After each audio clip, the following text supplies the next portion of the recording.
So yeah, those are some of the things I hate. And I don't know. Sometimes one thing I hate almost across the board is when you're in a video game session and they say, "All right, we got about 10 minutes left till we're done with you. So we have 10 minutes left in your session. You've already been screaming for 3 hours. Like, why don't you just give us like a grab bag of kind of on fire reactions or something like that? Just like screaming on fire, like at the top of your lungs. I'm like, seriously, you already got like 20 of those. Or yeah, let's just go get a couple more of those just so we have them in the bag. We probably won't use them, but come on, let's do it anyway. It's torture. Beautiful. But anyways, small complaints by comparison. Do you know, this is going to be really, really, do you guys want an unnecessary peek into my family life? My daughter is about to go to bed, and they called me earlier.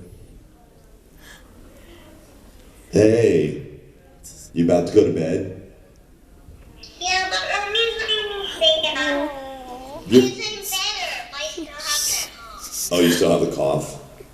Cool. Well, Daddy's working right now. You see all these people? Look at all these people. Hold on. Look at all these people. Aww. Hey, you're waving. All right. So can we say the goodnight words? Okay. Good night. I love you. Say good. Thank you. You're welcome. Say the angels. Have nice dreams. You don't forget. Yeah, I do. And no.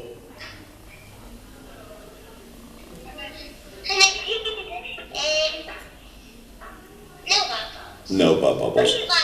How many butt bubbles can I have? She also loves, that's her thing, she loves to hang up on me. She'll even make me say, like if I have completed my sentence before we're done talking, she'll go, "Daddy, say that one more time." I go, "I love you very," click. She's really funny. Butt bubbles is her word that she made up for farting, and so it's part of our nighttime words. So she's gonna be just like you. She's gonna be a prank like she already is. She's been pranking me since she was little. They always come back to haunt you, man. The kids always come back. All right, sorry. Other questions? Parrot King. Speaking of which, have you ever used your voice out in the real world for the purposes of either comedy or evil? Oh yeah. Actually, yeah, I do. I have used my voice for it wasn't for comedy or evil. It was for good. I was on a plane flight home from somewhere, and do you know how, like, sometimes if you're sitting in that one seat, or actually it could be any seat really in an airline flight, and their seats are far enough apart in front of you where you can kind of look through and see what somebody else is doing right in front of you if they're reading a book or on their iPad. Well, I had a pretty solid view of the guy who's sitting in front of me on his laptop, and I noticed he was like trolling these dating sites, like, and he was I've never been on any of these type of dating sites or like Match. I don't know if it was either Match.com or OkCupid or some of these. I guess you can sort by fastest to reply or something like that. Whoever's like fastest to reply to you, you can sort by that. So he was sorting by those, and he'd go, "Hey, I think you're really hot. I like your hair." And then he'd copy paste, and he'd go, "Hey, I think I'm really hot. I like your hair. I really think you're really hot." And he just was doing this all the way down the line, and then people would reply to him, and he'd go, "Hey, how's it going? Where are you from?" "So and so. I live in Addison." "Really? I live in Addison too." He goes, "Where do you live?" And she go, I live on Beltline Road." And he goes, "That's strange." And he's on Google Maps, going like, "I live on Beltline. I live on Arapahoe as well. That's crazy. I should stop by," or something like that. And so he was setting up all these dates with all these different people, and I was getting kind of disgusted with it. Like, he's just cookie cuttering this whole thing. So eventually it just gets to me, and he's getting all their email addresses and phone numbers, setting up all these dates. So I was starting to copy down all the phone numbers of all these people that he met. Oh my God. And then when the plane landed, I gave it a little while, got my luggage, and while driving home, I called each of those numbers. I was like, "Are you going out on a date with Nick tomorrow?" I go, "Excuse me? Are you going on a date with Nick tomorrow?" I mean, yeah. You don't know who Mick is, and you will never know. You will cancel that date, or you will regret it. And she goes, who is this? That is all I can tell you. Click. And then the next person's like, "Hey, I heard you're going on a date with Nick tomorrow," or like whatever. And I forgot what his name was. And I went through the whole list, and I called every single one of them, and I scared all of them into canceling that date. And then I went to an Apple store and I logged into one of their computers and I got his email address. I said, "Hey Mick, I know exactly what you're doing. I know all of your information, and if you don't stop it, I will hunt you down." Wow. That's awesome. That's great. So there you go. That was I used meanest, most intimidating. I really think I scared some people, but I kind of hope I did, because they shouldn't be giving out their information to a stranger that quickly anyway. So hopefully they all learned something. But Mick probably still went over there. Whatever. Any other questions about Mick or anyone else?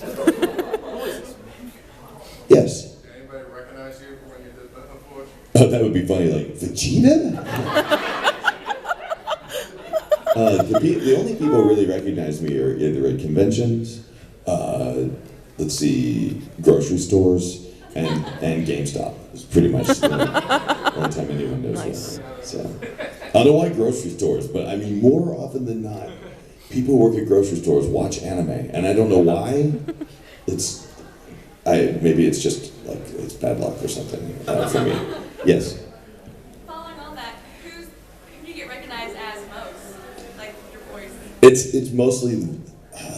People don't always, I don't think people ever, necessarily hear my voice and go, "Hey, you sound like somebody."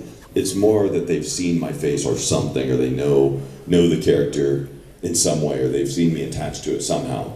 But at least once a day, if I'm going out and doing things, somebody does say to me, "Man, you got a nice voice. You should get into radio." Which is what people used to tell me a long time ago, and I realized, if the whole world is trying to send you that message, you should really do something with it.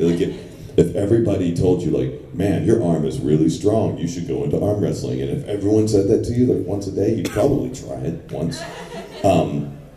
The creepiest part though is some older ladies, especially cougarish kind of ladies, will sometimes go "Oh yeah, I like that voice. You can talk to me all day," and that's when I'm like, "Hey, I gotta go."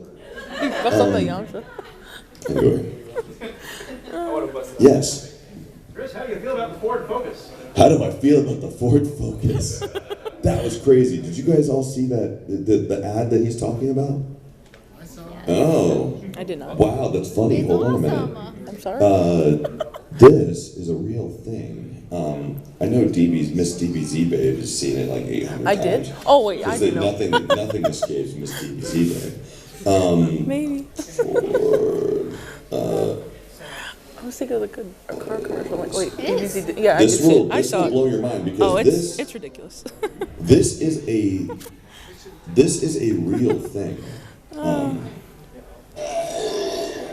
that you have summoned me, what are your 3 wishes? Well, first, we want a car that has an audio system from Sony for listening to our favorite tunes. Yeah, tunes. Okay, got it. Second, we want another car, but this one comes with a rear view camera so you can see where you're going when you reverse. I have a Ford, Actually, I so. can handle those things. Finally, a third car with an EPA estimated 42 highway miles per gallon in case we need to drive around Planet Namek finding the Dragon Balls No, again. all of those features are either standard or available with the Ford Focus. You've just used one So wish. yeah, those are our 3 wishes. 3 different cars with 3 Enough! I'm just giving you the Ford Focus.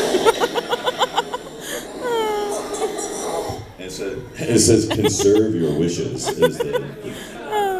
Yeah, there's a fusion one as well. Yep. Anyway, it's crazy, and I went into that when I first heard that that session was even going to happen, my immediate thought was like, there's no, like, even when it was a possibility, I'm like, there's no way. There's no way. No way Toye would allow, there's no way Funimation was going to let, there's no, and they did it. They man, when I got in this session, the first thing I said to them was like, how on earth did you make this happen?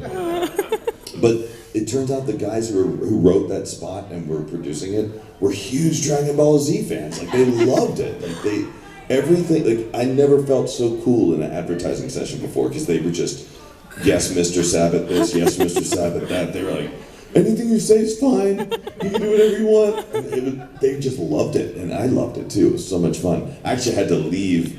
It was kind of nice. I had to leave Disney, like Walt Disney World, to go to that session. I was in Orlando, spending a week at Disney, and I was so happy to get away from Walt Disney World. No offense, but it was Too much. It might have been fun if I'd gone there maybe when I was in college or something, and I was like drunk or something, or if my kids weren't like 1 year old or whatever. It was. I hated the crowds. I hated the people.